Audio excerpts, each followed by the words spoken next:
Okay, hello student. Today we are going to start the topic is called as electric lines of force. Last time हम लोग ने देखा था कि electric field क्या होता है. अभी इलेक्ट्रिक फील्ड कैसे रिप्रेजेंट करते हैं.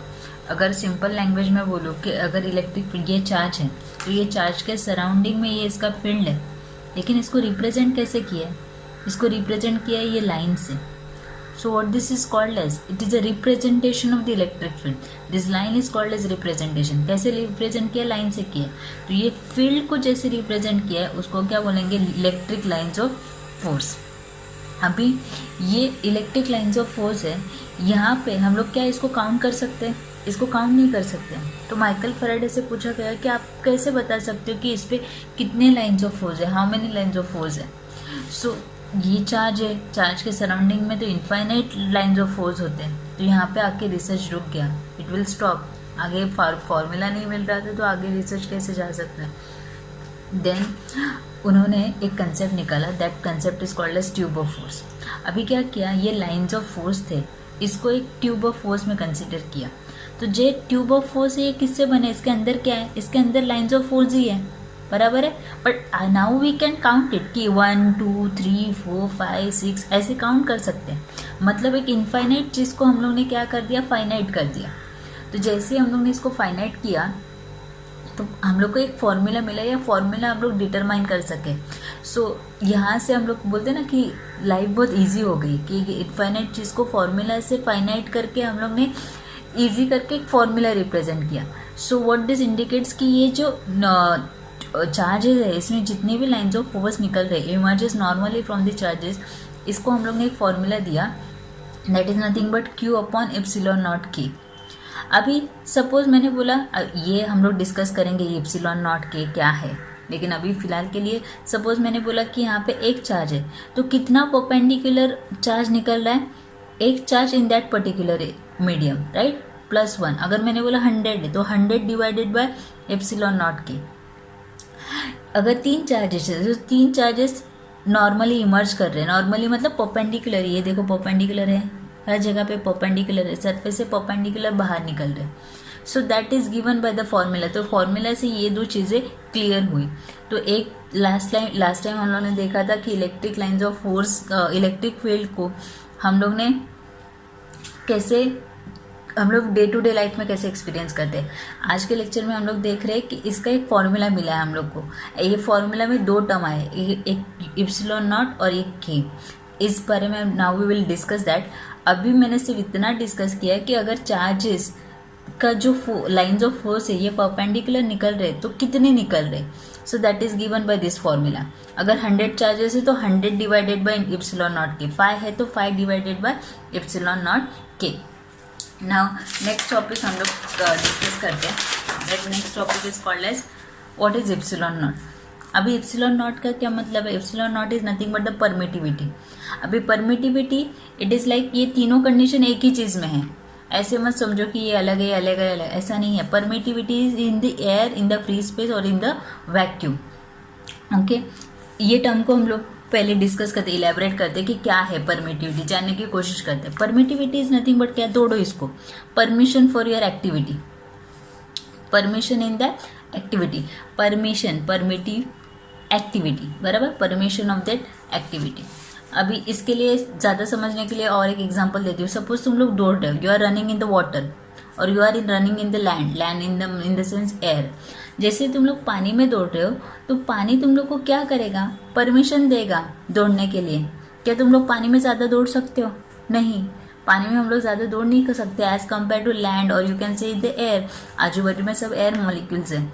हम लोग यहाँ पे बहुत अच्छे से दौड़ सकते हैं as compare to water. Water हम लोग को क्या करेगा? अपोज करेगा, रोकने की कोशिश करेगा, हमारे मोशन को रोकने की कोशिश करेगा. मतलब water is what, water is your medium. What is given that, ये हम लोग को क्या दे रहे हैं? हम लोग को परमिशन दे रहा है. किसके लिए? एक्टिविटी करने के लिए. कौन सी चीज़ की एक्टिविटी कर रहे हैं हम लोग? दौड़ने की एक्टिविटी करते हैं.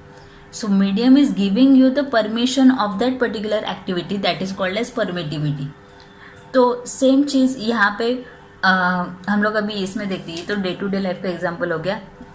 फिजिक्स में देखते हैं, मोबाइल फ़ोन है, बराबर. मोबाइल फ़ोन तुम लोग चार्ज करते हो, बुक के अंदर डाला तो बुक के अंदर जितने भी उसके इलेक्ट्रिक फील्ड निकलेंगे that would be different.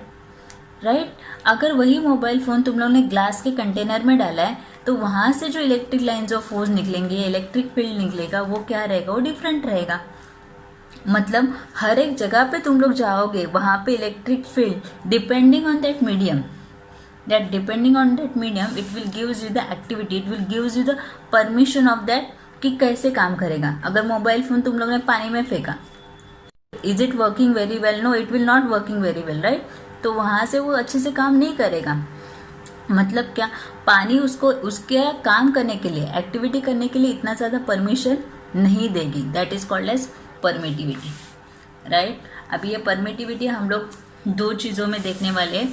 First of all इसका फॉर्मूला क्या है। परमिटिविटी देखो, हाँ ये तीनों वर्ड्स एक ही जगह पे यूज़ करते, तो ऐसा मत समझना कि अलग अलग है। एयर में, फ्री स्पेस में, वैक्यूम के लिए परमिटिविटी का फॉर्मूला इज रिप्रेजेंटेड एज के is nothing but 1/4 pi epsilon 0। What is epsilon 0? Epsilon 0 is absolute permittivity of air, free space और वैक्यूम। कभी कभी टेक्स्ट बुक में ऐसे देते एयर देते, कभी कभी फ्री स्पेस बोलते, कभी कभी वैक्यूम बोलते हैं। Denoted what epsilon 0, epsilon not absolute permittivity. It has a minimum value. जब इसका वैल्यू कम होता है परमिटिविटी का, तब फोर्स क्या होता है, मैक्सिमम होता है। इसके बारे में हम लोग और ज़्यादा डिस्कस करेंगे। इन्वर्सली प्रोपोर्शनल है। ऑफकोर्स अगर परमिशन ऑफ दैट एक्टिविटी अगर कम, अगर बोलते हैं ना अपोजिशन कम रहेगा, तो फोर्स क्या रहेगा, ज़्यादा ही रहेगा। ओके। एप्सिलॉन 0 का वैल्यू, एप्सिलॉन 0 का वैल्यू क्या है, 8.85 इंटू 10⁻12 -12 है। देखो -12 है, कम है। कूलम स्क्वायर पर न्यूटन मीटर स्क्वायर। कौन से यूनिट में, एसआई यूनिट में। सीजीएस यूनिट में क्या वैल्यू है, 1/4 पाई सीजीएस यूनिट में। Then K is equals to 1/4 pi epsilon 0। ये वैल्यू किस में है, एसआई यूनिट में। 9 इंटू 10⁻9 न्यूटन मीटर स्क्वायर पर कूलम स्क्वायर, ऐसा यूनिट में इन फ्री स्पेस। और के का वैल्यू 1 है, कहाँ पे, सीजीएस यूनिट में इन द एयर। तो ये के क्या है, ये के हमारा फॉर्मूला है। के इज इलेक्ट्रोस्टैटिक कांस्टेंट, हम लोग यूज करने वाले हैं कूलम्स लॉ में, राइट। सो के किससे रिलेट कर रहा है, देखो परमिटिविटी। और ये परमिटिविटी हम लोग किस में देख रहे, ये हम लोग देख रहे फ्री स्पेस में, एयर में और वैक्यूम में। अभी यही परमिटिविटी अगर हम लोग मीडियम में लेते हैं, तो मीडियम के लिए फॉर्मूला ये है। यहाँ पे एप्सिलॉन नॉट था, यहाँ पे ओनली एप्सिलॉन है। सेम फॉर्मूला है, बाकी कोई चेंजेस नहीं है। 1/4 pi epsilon, this is the permittivity of the medium. तो ज़्यादा कंफ्यूज होने की बात नहीं है। हम लोग ने दो यहाँ पे ऑलरेडी फॉर्मूला देखा था। फॉर्मूला क्या था, K is equals to 1/4 pi epsilon naught. ये तीन चीज़ों के लिए यूज़ किया हम लोग ने, एयर, फ्री स्पेस और वैक्यूम। यही फॉर्मूला, सेम फॉर्मूला अगर हम लोग मीडियम के लिए यूज़ करते तो कैसे यूज़ कर रहे हैं, K is equals to 1/4 pi epsilon, right, medium के लिए। अभी दोनों चीज़ों का अगर मैंने रिलेशन निकाला तो रिलेटिव परमिटिविटी मिलते हैं, और उसको क्या बोलते हैं, डाइलेक्ट्रिक कांस्टेंट भी बोलते हैं। So relative permittivity is nothing but your denoted by epsilon r is nothing but relative permittivity of medium divided by in the air, permittivity in the air। ये डिवाइड में है, इधर जाके क्या होगा, मल्टीप्लाई होगा। सो सी, मीडियम के लिए हम लोग ने नॉर्मल एप्सिलॉन यूज़ किया था। Permittivity of medium is equals to epsilon naught. ये एप्सिलॉन नॉट किसके लिए है, एयर के लिए है, फ्री स्पेस के लिए है, वैक्यूम के लिए है, multiply by relative permittivity E R. Okay. अभी यहाँ पे एक इंटरेस्टिंग है कि रिलेटिव परमिटिविटी इन्वर्सली प्रोपोर्शनल है फोर्स के। तो इन्वर्सली प्रोपोर्शनल है मतलब क्या, पहले अभी यहाँ पे मीडियम था तो यहाँ पे क्या आएगा, एयर आएगा, और नीचे एयर था तो यहाँ पे क्या आएगा, मीडियम आएगा। मतलब क्या, एयर में अगर तुम लोग रहोगे तो तुम लोग का परमिटिविटी फोर्स क्या रहेगा, ज़्यादा रहेगा as compare to medium. Medium में फोर्स क्या रहेगा, कम रहेगा। किसका, चार्जेस का। ओके। तो इसके लिए हम लोग ने एक एग्जांपल लिखा है। हाँ देखो यहाँ पे बोला है, force in the medium is less in that it is less as compare to air. मतलब कंसिडर करो कि दो चार्जेस है Q1 Q2। अगर ये दो चार्जेस हम लोग ने किसी मीडियम में डाले, सपोज हम लोग ने अल्कोहल में डाले, तो अल्कोहल इज योर मीडियम इसके जो चार्जेस का फोर्स ऑफ अट्रैक्शन रहेगा वो कम रहेगा as compare to air. Okay, इसका उल्टा इन्वर्सली प्रोपोर्शनल है, बोला ना, रिलेटिव परमिटिविटी ऑफ मीडियम क्या रहता है, ज़्यादा रहता है एज कंपेयर टू एयर। अगर ये रिलेटिव परमिटिविटी इसका ज़्यादा रहेगा तो फोर्स मीडियम में अगर ये दो चार्जेस है तो ऑब्वियस है कि उनका फोर्स क्या होगा, कम होगा। अगर एयर में है तो उनका फोर्स क्या रहेगा, ज़्यादा रहेगा। मैंने पहले ही बोला कि हम लोग पानी में कैसे दौड़ रहे हैं और हवा में कैसे, मतलब लैंड में कैसे दौड़ रहे हैं, ये अलग अलग चीज़ है। पानी में हम लोग कम ट्रैवल कर सकते, ज़्यादा नहीं दौड़ सकते, लेकिन हम लोग लैंड में, एयर में अच्छे से दौड़ सकते। तो वहाँ पे फोर्स ऑफ अट्रैक्शन क्या है, ज़्यादा है as compare to medium. Medium हम लोग लेंगे पानी, पानी में हम लोग ज़्यादा दौड़ नहीं सकते, राइट। देखो अभी एक न्यूमेरिकल्स है, रिलेटिव परमिटिविटी ऑफ वाटर बोला है 81। अभी रिलेटिव परमिटिविटी का फॉर्मूला क्या है, एप्सिलॉन वाटर अपॉन, वाटर मतलब क्या, मीडियम, डिवाइडेड बाय एयर। और इसका वैल्यू कितना दिया है, 81 दिया है। सो वाटर का निकालने के लिए हम लोग क्या करेंगे, फॉर्मूला एज इट इज़ लिखा, वाटर ये डिनोमिनेटर में उधर गए तो क्या हुआ, मल्टीप्लाई हुआ। मतलब क्या, relative permittivity of water air से कितने गुना ज़्यादा है, 81 टाइम्स ज़्यादा है। अगर ये 81 टाइम्स ज़्यादा है तो इसका फोर्स क्या होगा, कम होगा। मतलब फोर्स अगर दो चार्जेस अगर वाटर में हैं तो कितने गुना कम रहेगा force, 81 times. F0 upon F medium, medium कौन सा था, वाटर, 81 टाइम्स कम रहेगा, राइट। सेकेंड एग्जाम्पल लेते हैं, suppose relative permittivity of glass, कोई दो चार्जेस सपोज कंसिडर करो कि ग्लास में है, उनका परमिटिविटी 7 दिया है। तो 7 दिया, फॉर्मूला लिखा मीडियम अपॉन एयर, मीडियम के लिए मतलब अपना मीडियम कौन सा दिया है, ग्लास दिया है, बराबर। ये डिनोमिनेटर में उधर जाके क्या हुआ, मल्टीप्लाई हुआ। मल्टीप्लाई करने के बाद पता चला कि मल्टीप्लाई तो किया तो क्या मिला आंसर, कि ग्लास का जो परमिटिविटी है वो कितना है, 7 टाइम्स ज़्यादा है एयर से। तो 7 टाइम्स अगर ज़्यादा है तो फोर्स इतने टाइम क्या होगा, कम होगा। मतलब अगर दो चार्ज ग्लास में है तो उनका फोर्स कितने टाइम्स कम होगा, 7 टाइम्स कम होगा। F0 upon F0 in the F0 is nothing but your air and this is your medium, right. Which medium you are in, you are in the glass medium. तो 7 time force क्या हुआ, कम हुआ। कहाँ पे, जब दो चार्जेस कहाँ पे है, ग्लास में है।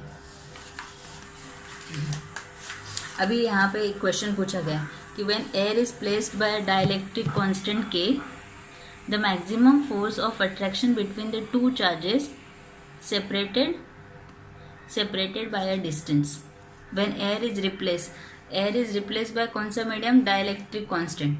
तो relative permittivity denoted by dielectric constant K, right. तो relative permittivity dielectric constant K से डिनोट करते हैं। तो इसका फॉर्मूला क्या है, रिलेटिव परमिटिविटी का, force of air divided by force of medium. और फोर्स ऑफ मीडियम हम लोग को क्या दिया है, के। तो मीडियम का जो फोर्स ऑफ अट्रैक्शन है, मतलब दो चार्जेस जब ये मीडियम में जाएंगे, डाइलेक्ट्रिक कांस्टेंट के मीडियम में जाएंगे, तो उनका फोर्स क्या हो जाएगा, के टाइम्स क्या हुआ, कम हुआ। So it is decreases bye के टाइम्स। That's the answer. ये आया था क्वेश्चन 1990 में। देखो क्वेश्चन फिर से पढ़ती हूँ। जब हम लोग ने एयर को रिप्लेस किया कौन से मीडियम से, डाइलेक्ट्रिक कांस्टेंट के मीडियम से।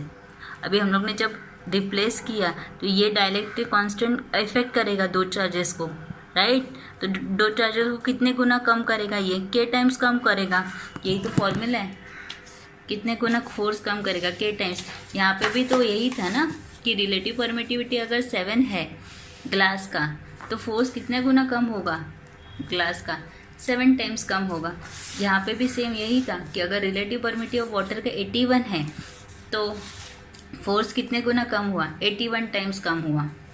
मतलब दो चार्जेस अगर वाटर में है तो फोर्स 81 टाइम्स रिड्यूस्ड होगा as compare to what, as compare to air. और यहाँ पे ध्यान रखने वाली चीज़ है कि एयर, फ्री स्पेस और वैक्यूम के लिए हम लोग एप्सिलॉन नॉट यूज़ करते हैं। एयर, फ्री स्पेस और वैक्यूम के लिए एप्सिलॉन नॉट यूज़ करते हैं, ओके। और नॉर्मल मीडियम के लिए हम लोग क्या यूज़ करते हैं, हम लोग एप्सिलॉन यूज़ करते हैं। जब हम दोनों का रेशो निकालते हैं, मीडियम का वर्सेस एयर, फ्री स्पेस और वैक्यूम का, तो हम लोग को रिलेटिव परमिटिविटी मिलते हैं and that is nothing but that is also called as dielectric constant K. Question यही आया था कि तुम लोग ने एयर मीडियम को रिप्लेस किया है किससे, डाइलेक्ट्रिक कांस्टेंट के से। Right, thank you.